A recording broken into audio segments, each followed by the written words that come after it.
Doctor Surya Sengupta, I am sorry, এই টেন্ডারটা আমি আপনাকে দিতে পারছি না, এমনটাই বলছে দীপা। ধারাবাহিক সিরিয়ালটির আগামী পর্বের আপডেট প্রোমো চলে এসেছে। ভিডিওতে লাইক করে চলুন আপডেট প্রোমোটি দেখে আসি। দেখা যাচ্ছে নতুন রূপে মিটিং এ চলে আসে দীপা। তখন দীপাকে দেখে সবাই চমকে যায়। রূপা ভাবে মনে মনে, মা তুমি আমাকে কিছুই জানালে না, কোথায় চলে গিয়েছিলে তুমি এতদিন? আর এইদিকে সূর্য তো আরো অবাক হয়। সে নতুন ভাবে দীপাকে বলছে গুড মর্নিং ম্যাডাম। দীপা তখন মনে মনে ভাবে, কি হলো, ডাক্তারবাবু আমার সঙ্গে এইভাবে কথা বলছেন কেন?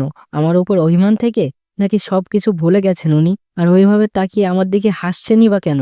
দীপা ঠিক করে সেও আর তুমি করে কথা বলবে না, আপনি করেই বলবে যে ডক্টর সূর্য সেনগুপ্ত, এই টেন্ডারটা নিয়ে তাহলে আমরা মিটিং এ বসি। এরপর রূপাকে দেখে সেখানে দীপা অবাক হয়ে যায় যে কাকে টেন্ডার দেবে, রূপা নাকি সূর্য? কাকে? রূপাকেই দিতে হবে। সেই জন্য এমন করবে, সূর্যকে বলবে doctor Surya Sengupta, I am sorry, আপনাকে এই টেন্ডারটা আমি দিতে পারলাম না, এই টেন্ডারের যোগ্য শুধুমাত্র রূপা। এটাই ছিল আগামী পর্বের কোন গোপনে মন বেসেছে ধারাবাহিক সিরিয়ালটির আপডেট পর্ব। পর্বটি কেমন লাগছে অবশ্যই জানাবেন এবং বিস্তারিত সবার আগে দেখতে চ্যানেলের সাথেই থাকুন। ধন্যবাদ, দেখা হচ্ছে পরবর্তী আপডেটে।